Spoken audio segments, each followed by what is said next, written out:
कुमार जी, आपके पास 10 मिनट का वक्त है। माननीय उपाध्यक्ष महोदय, वित्तीय वर्ष 26-27 के आय व्यय पर सरकार के जो आय व्यय समान विमर्श है उसके विरोध में बोलने के लिए खड़ा हुआ हूं और इसके लिए मैं आपका, हमारे सचेतक और हमारे नेता तेजस्वी जी का विशेष आभार प्रकट करता हूं कि उन्होंने मुझे इस विषय पे बोलने का एक समय दिया है। महोदय, काफी लोग चर्चा में अपनी बात को कह रहे थे, हम लोग भी रिसर्च करते हैं, पढ़ते हैं, देखते हैं। तो एक चैट जीपीटी आजकल एआई सारे लोग यूज कर रहे हैं, तो हमने उसमें बिहार बजट पे विमर्श के लिए लिखा। क्या लिख के आया, ये इन लोग को सुन लेना चाहिए। Bihar continues to show strong economic growth while maintaining the lowest per capita income in the India.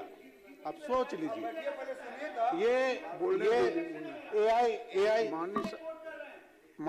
आप बैठ जाए। अपने प्रधानमंत्री से बात कीजिएगा, अपने प्रधानमंत्री से बात कीजिएगा, आप अपना भाषण बकबक मत कीजिए। राहुल राव अपना भाषण जारी रखिए। खामियों को रखने के लिए इसमें टोकी नहीं करे माननीय सदस्य, बिहार बजट की खामियों को रखने के लिए मैं इसको 3 प्रमुख विषयों में बांटना चाहता हूं। पहली महिलाएं, दूसरी युवा और तीसरा किसान। माननीय सदस्य, महिला, युवा और किसान, अगर इस चीजों पे सरकार काम कर लेती है तो काम कर रही है। हम सबसे पहले महिला सशक्तिकरण पे बात करना चाहते हैं। महिला सशक्तिकरण की बात करते हैं, आपने देखा होगा जीविका दीदियों के माध्यम से 10-10 हजार रुपया दिया गया। सरकार ने कहा था कि सब लोग को 2-2 लाख रुपया देंगे। आप बजट का प्रावधान देखेंगे, अगर 2-2 लाख रुपया इनको देने की अगर इनकी मंशा होती तो बजट का प्रावधान कम से कम 3,10,000 करोड़ रहता। इतना पैसा देने के लिए कम से कम 5 साल में 60-60 हजार करोड़ रुपया भी बढ़ाते तो मान के चलते कि इनकी मंशा है देने के लिए, लेकिन इनकी कोई मंशा है नहीं। तो इनका जो रोड मैप है वो कहीं दूर दूर तक दिख नहीं रहा है। अब आप ग्रामीण विकास की बात करें, उस विभाग की बात करें तो मात्र बजट 7,000 करोड़ से बढ़ा है। आप 7,000 करोड़ से बढ़ा के 2 लाख रुपया माननीय सदस्य, इसके बारे में इनको विशेष रूप से जानकारी देनी चाहिए। इनका रोड मैप क्या है, क्योंकि पूरा सरकार का इलेक्शन इसी मुद्दे पे लड़ा गया। हम हमारी युवा की बात करते हैं, बेरोजगारी पलायन हमारा सबसे बड़ा मुद्दा है। हर व्यक्ति, हर सदस्य के लोग, उसके क्षेत्र के लोग इस समस्या को झेल रहे हैं। तो सरकारी नौकरी तो संभव नहीं है, ये हम लोग भी मानते हैं, लेकिन आप रोजगार जो देना चाहते हैं तो उसके लिए आपने क्या रोड मैप बना के रखा है। आप औद्योगिक विस्तार करके देना चाहते हैं, कितने, उसको अलग अलग पृथक रूप से इनको अपने बजट में बताना चाहिए था कि इतना 1.5 करोड़ रोजगार की बात आपने कही है, इतना लाख हम सरकारी नौकरी में देंगे, इतना हम रोजगार सृजन करेंगे, इतना स्वरोजगार होगा, इतना प्राइवेट नौकरी से आएगा। और उन विषयों पर इनको अलग अलग से बात अपनी रखनी चाहिए थी। अब औद्योगिक में ही हमें लगता है कि औद्योगिक का विकास ये कर पाते तो उसमें ये बेहतर काम करते, लेकिन औद्योगिक में इन्होंने किया क्या है। आज देख लीजिए, इथेनॉल का प्लांट इन्होंने बनवाया था, कई प्लांट लगे थे, आज 50% कैपेसिटी पे काम कर रहे हैं। क्यों? तो सरकार की पॉलिसी की खामी के चलते। क्यों? सरकार, केंद्र सरकार की, इनके डबल इंजन की सरकार है, इनकी नीतियों के खामियों के चलते बिहार के सारे जो इथेनॉल प्लांट थे वो 50% कैपेसिटी पे काम कर रहे हैं। मतलब रोजगार तो इन्होंने पहले ही आधा कर दिया। तो इस पे इनको एक विशेष अलग से भारत सरकार से बात करना चाहिए था, या इसको अलग से बजट में इसलिए प्रावधान रखना चाहिए था कि वो खरीदे ना खरीदे, हम आपको उतनी पैसा देंगे। उसके अलावा हम आज देख रहे हैं कि हर तरफ नए नए एआई युग की बात हो रही है। पूरा जो इंडस्ट्री है, आईटी इंडस्ट्री, वो ट्रांजिशन के फेज में जा रहा है। अब ट्रांजिशन के फेज में एआई इंडस्ट्री जा रहा है। हम लोग के पास सबसे बड़ा संसाधन मानव संसाधन है। इस देश में सबसे ज्यादा जनसंख्या हमारे पास है। जो नए युवा वर्ग के लोग हैं, तो सरकार के पास कोई प्लान है कि उनको वो किस तरह से ट्रेन करना चाहते हैं, कैसी ट्रेनिंग देना चाहते हैं कि वो भी जो है रोजगार में आगे बढ़ सकें, उनके पास वो स्किल्स हों, स्किल सेट हों जिसके ऊपर उनको अलग अलग जगह नौकरियां मिल सकें, या बिहार में ही साइबर सिटी का निर्माण कर सकें। अलग अलग जगहों पे इन्होंने औद्योगिक नीति में करना चाहिए था, लेकिन इनका जो है कोई रोड मैप नहीं है। तो मैं अब हम ट्रेनिंग स्किल कि किस तरह की नई पॉलिसीज कैबिनेट में आ रही हैं, किस तरह से रोजगार सृजन करने की बात है। लेकिन इस तरह से अगर असत्य बोल के पूरे ये लोकतंत्र का मंदिर है और सभी लोगों को दिग्भ्रमित करने का काम कर रहे हैं। माननीय मुख्यमंत्री जी नेतृत्व में मात्र दो हफ्ते पहले मुझे लगता है कि भारत की सबसे बेहतरीन जीसीसी पॉलिसी आई है, वो तो माननीय सदस्य ने पढ़ने का और उसके ऊपर विचार करने का तो बात नहीं रखा। साथ ही साथ जो टेक्नोलॉजी हब बनने जा रहा है उसके बारे में चर्चा नहीं की। अपने 38 जिला में 60 से ज्यादा स्किल डेवलपमेंट सेंटर्स आईटी विभाग के चल रहे, उसकी चर्चा इन्होंने नहीं की। एआई के सेंटर ऑफ एक्सीलेंस की 3 सेंटर ऑफ एक्सीलेंस खुल रहे हैं, उसकी चर्चा इन्होंने नहीं की। लेकिन ये दिग्भ्रमित करना चाह रहे उपाध्यक्ष महोदय। माननीय उपाध्यक्ष महोदय, मैं चाहूंगा कि समय को एक बार कम करा दिया जाएगा, मेरे समय से नहीं काटा जाएगा। अब स्किल डेवलपमेंट की बात करते हैं महोदय।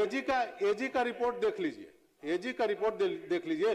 घोस्ट अकाउंट में स्किल डेवलपमेंट का पैसा भेजा जा रहा है। स्किल डेवलपमेंट के नाम पर भारत सरकार और बिहार सरकार के द्वारा धांधली की जा रही है। और एजी के रिपोर्ट में महोदय, ये मैं नहीं कह रहा हूं, ये आप उनको देख लेना चाहिए था। आपके पास कौन सा स्किल सेट चाहिए आपको, ये आपको रहना चाहिए था विस्तृत जानकारी ना, कि आपको कंबल बनाने वाला चाहिए, कि चरखा बनाने वाला चाहिए, कि टॉयलेट साफ करने वाला चाहिए कि आपने स्किल डेवलपमेंट के नाम पे काम कर दिया लेकिन उन लोगों को रोजगार नहीं मिल रहा है। चाहिए कि आपको बताना चाहिए था आपने क्या कोई कॉम्पिटेंसी मैपिंग की कि इस क्षेत्र में इतने लोगों की इतने रोजगार की आवश्यकता है, तो आपने कुछ इसमें काम किया नहीं, बस स्किल डेवलपमेंट कर दिया। घोस्ट अकाउंट में पैसे भेजे जा रहे हैं, सरकार के पैसे का दुरुपयोग हो रहा है, यही आपकी नीति है महोदय। अब वो किसान की बात करते हैं। एक समय था, हमारे जो पूर्वज लोग थे वो कहते थे उत्तम खेती मध्यवान, नीच चाकरी भीख निदान। खेती को सबसे उत्तम माना जाता था और जो वाणिज्य का काम है उसको मध्यम, और नौकरी को सबसे न्यूनतम। लेकिन आज क्या हो गया है, उत्तम नौकरी मध्यवान, नीच खेती भीख निदान। आज खेती की स्थिति आपने क्या की है, आज किसान लोग अपना उपज लेके और बाजार में बेचने के लिए वो औने पौने दाम पे 1800 रुपए पे धान बिक रहा है। आपका समर्थन मूल्य क्या है? आपने सीएमआर और एफआरके के नाम पर ऐसा एक भ्रष्टाचार का एक ये षड्यंत्र बनाया है कि सारे किसान उसमें फंस के रह गए हैं। आज कितना दिन बचा है? 27 तारीख को बंद हो जाएगा आपका, 28 तारीख को बंद हो जाएगा धान खरीद। लेकिन आपका टारगेट पूरा कर पाएंगे क्या? सारे किसानों का धान खरीद पाएंगे? जो आपने टारगेट, एक तो टारगेट आपने कम रखा, उस टारगेट को भी आप खरीद पाएंगे? आपने सीसी अवेलेबल नहीं कराया। कम से कम इस ढंग से काम आपको करना चाहिए था कि जो आपके अपने लक्ष्य हैं उन लक्ष्य को पूरा करने के लिए आपको अपनी एक रोड मैप को तैयार करना चाहिए था, एक ये बताना चाहिए था। आप किसान की आय दोगुनी की बात करते हैं तो ऐसे तो आय दोगुनी करेंगे कि जो वो उत्पादन कर रहे हैं उसकी भी खरीद नहीं होगी।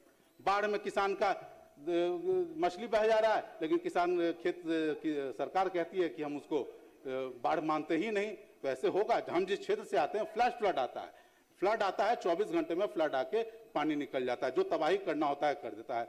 जहानाबाद में पैसा नहीं मिलता है, नालंदा में पैसा मिल जाता है। अब ये कौन सा फ्लड आता है महोदय कि जहानाबाद से पानी जाता है नालंदा में, लेकिन नालंदा में मिलता है जहानाबाद में? तो इस तरह की नीति पर सरकार को लगाम लगानी चाहिए। इसके अलावा महोदय, किसान सम्मान निधि आपने देखा होगा, फार्मर आईडी के नाम पे ये क्या कर रहे हैं।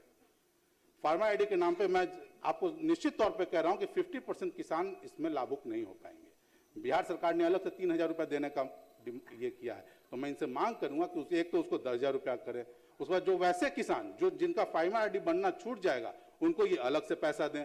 ऐसा प्रावधान ये उसमें करें ताकि जो इनकी सोच है, मनसा है, कम से कम दिखे। 3000 रुपए से कम 10,000 रुपया करें। और साथ ही हम लोग जानते हैं कि धीरे धीरे हम लोग मार्जिनलाइज्ड फार्मर की तरफ जा रहे हैं, जमीन कम हो रहे हैं, भूमिहीन किसानों की संख्या बढ़ रही है, मजदूरी करने वाले किसान ज्यादा हैं। नीतीश कुमार जी इस बात को समझते थे, इसलिए इन्होंने हमेशा उसका प्रावधान रखा। तो क्या आप ये पैसा वैसे किसानों और मजदूरों को भी देना चाहते हैं जो भूमिहीन हैं? नहीं देना चाहते हैं तो उसके लिए अलग से विशेष प्रावधान कीजिए कि जो भूमिहीन लोग हैं उनको भी बिहार सरकार कम से कम अपने तरफ से पैसा दे। ऐसी योजना इनको अपने बना के रखनी चाहिए थी। आज भी महोदय हम जानते हैं खेती में वो क्षमता है कि बिहार में 70% रोजगार जो है अब आप अपना भाषण संक्षिप्त, लेकिन हम आप देख सकते हैं कि उसमें ये संभव नहीं हो पा रहा है महोदय। मनरेगा को जी राम जी के नाम से इन्होंने कर दिया और उसका खेती के समय में उस काम को बाधित कर दिया। अगर इनको करना ही था, अगर इनको किसानों के ऊपर सोचना ही था तो मेड़ बनाने, रोपनी करने, कटनी करने, एक मिनट महोदय, कटनी करने, ढुलाई करने आदि चीजों में इस योजना की राशि को खर्च करते तो किस मजदूरों को भी एक लाभ हो सकता है, लेकिन उस पर इन्होंने कुछ काम किया नहीं। अब देखिएगा कि हमारे धीरे धीरे मैकेनाइज खेती की तरफ हम लोग जा रहे हैं। छोटे छोटे ट्रैक्टर्स बनाने चाहिए थे, उस पर सरकार को अपना ध्यान केंद्रित करना चाहिए था, ताकि छोटे छोटे किसान भी इसका लाभ ले सके। लेकिन इस पे इनका कुछ भी नहीं हो रहा है। महोदय, बस लास्ट महोदय, इनका जो वित्तीय वर्ष बीत गया उसमें महोदय इन्होंने 3,17,000 करोड़ रुपए का प्रावधान रखा था। अनुपूरक मिला के महोदय 4,07 करोड़ रुपए का हो गया। लेकिन फाइनली अभी इनको खर्च क्या कर पाए हैं, तो अभी जो है